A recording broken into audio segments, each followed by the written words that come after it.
Red Hollow High School had always been a place of local legends, but none as chilling as the tale of Clara Monroe, a student who disappeared 50 years ago under mysterious circumstances. The school's basement, long sealed off, was rumored to be the center of the haunting. One crisp autumn evening, a group of adventurous students decided to investigate after hearing whispers about the ghost of Clara. Armed with flashlights and a crowbar, the group pried open the rusted basement door. The air was thick with mildew and an unsettling chill. As they ventured deeper, they found themselves surrounded by decaying furniture, old textbooks, and graffiti from years past. One student, Jenny, stumbled upon a dusty journal hidden beneath a broken desk. The entries were written in a frantic scrawl, describing Clara's fear of being followed by someone or something within the school. The final entry read, "If you're reading this, it's too late." The group heard faint footsteps and laughter echoing down the corridor. As the lights flickered, a guttural whisper filled the air. "Leave." Panic set in, but curiosity kept them moving forward. They discovered a trap door hidden beneath an old rug. With some effort, they pried it open to reveal a small chamber. Inside, they found Clara's skeletal remains, clutching a blood-stained locket. Jenny, overcome with emotion, took the locket, but the moment it touched her hand, the room grew icy cold.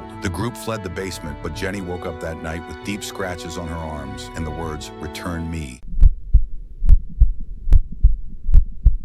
It was supposed to be a fun birthday sleepover. 6 teenage girls gathered at Mia's house, laughing and gossiping while sharing ghost stories. Someone suggested using a Ouija board, and the mood turned from lighthearted to tense as they dimmed the lights and placed their fingers on the planchette. What started as a harmless game quickly spiraled into something sinister. The board spelled out the name Amara, a name none of the girls recognized. At first, they thought one of them was playing a prank, but when the candles in the room flickered and a cold draft swept through, they realized they were not alone. The planchette moved violently, spelling "Get out," before flying off the board and shattering a glass vase. That night, Mia woke up screaming. Her voice was guttural, and her eyes were rolled back into her head. The other girls surrounded her, terrified as she spoke in a language none of them understood. The room grew impossibly cold, and the shadows on the walls seemed to stretch and move on their own. When they tried to open the door, it wouldn't budge, no matter how hard they pushed or pulled. By morning, Mia was herself again, but had no memory of what happened. Her friends, however, were left with deep scratches and bruises, as if they had been attacked. The Ouija board was found burned in the backyard, though no one confessed to setting it on fire.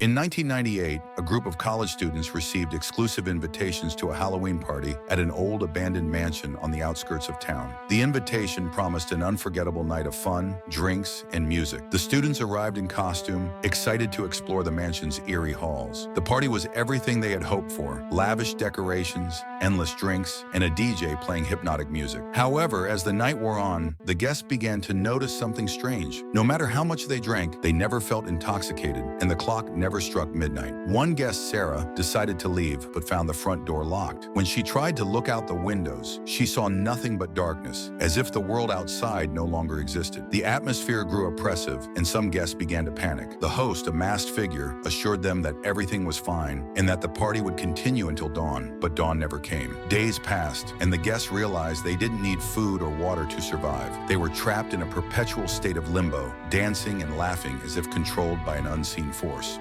Months later, the mansion was discovered abandoned, with no sign of the partygoers. However, a camera was found inside, showing footage of the guests dancing endlessly, their faces frozen in terror.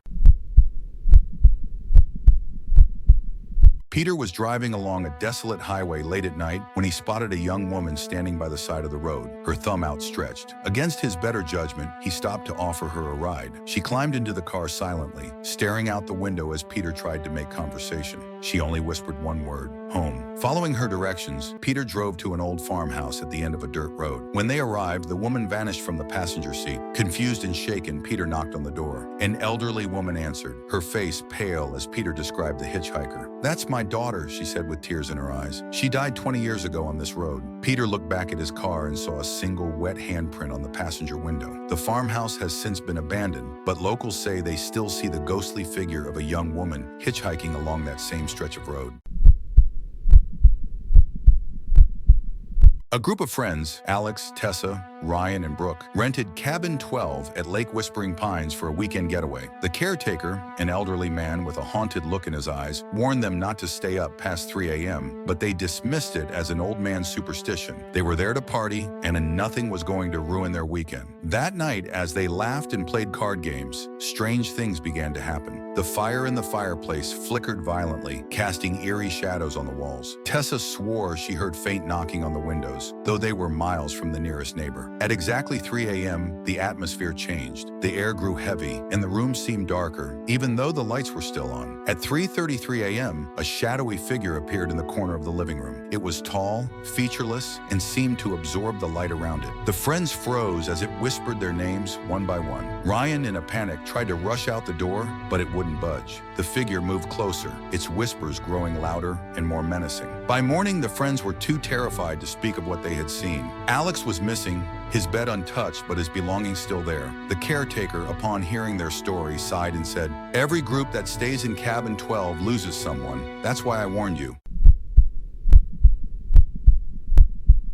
As a new nurse at St. Mercy's Hospital, Clara had heard the rumors about the abandoned wing. Once the heart of the hospital, it had been sealed off after a fire 20 years ago that claimed the lives of several patients and staff. During a particularly quiet night shift, Clara thought she heard a child crying. Following the sound, she found herself at the entrance to the old wing. The door, which was supposed to be locked, creaked open. Inside, the air was stale, and the walls were blackened from the fire. Yet the equipment appeared untouched, as if frozen in time. Clara called out, but only her echo answered. She turned to leave, but a faint giggle stopped her. Turning back, she saw a shadow dart down the corridor. Thinking it might be a child who had wandered in, she followed. As she turned a corner, she saw them, patients lying in beds, their eyes vacant and lifeless. The machines beeped, though there was no power to the wing. A doctor approached her, his face hollow and dark, whispering, "You shouldn't be here." Clara screamed and ran, but the hallway seemed to stretch endlessly. She finally burst out into the main hospital, shaking and pale. Security footage later showed her standing in the empty hallway of the sealed wing, screaming into the darkness. Clara never returned to work at St. Mercy's.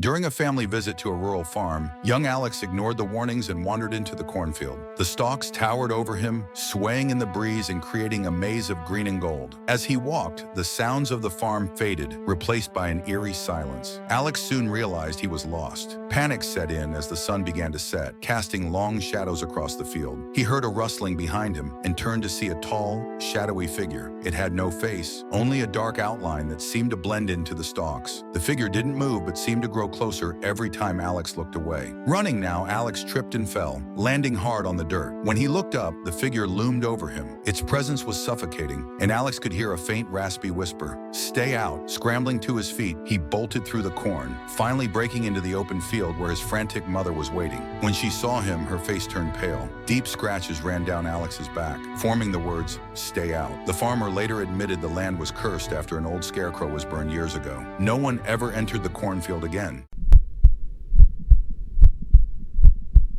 Ella had always loved collecting antique dolls, and when she found a porcelain doll with piercing blue eyes at a local thrift store, she couldn't resist. The doll was exquisite, dressed in a lace gown, and seemed almost lifelike. But from the moment she brought it home, strange things began to happen. Ella would wake up to find the doll in different positions, though she was certain she had left it on the shelf. Her belongings started to move on their own, and she often felt as though she was being watched. One night she woke to find the doll sitting on her chest, its glassy eyes staring into hers. Terrified, Ella decided to get rid of the doll. She threw it in the trash, but the next morning, it was back on her shelf.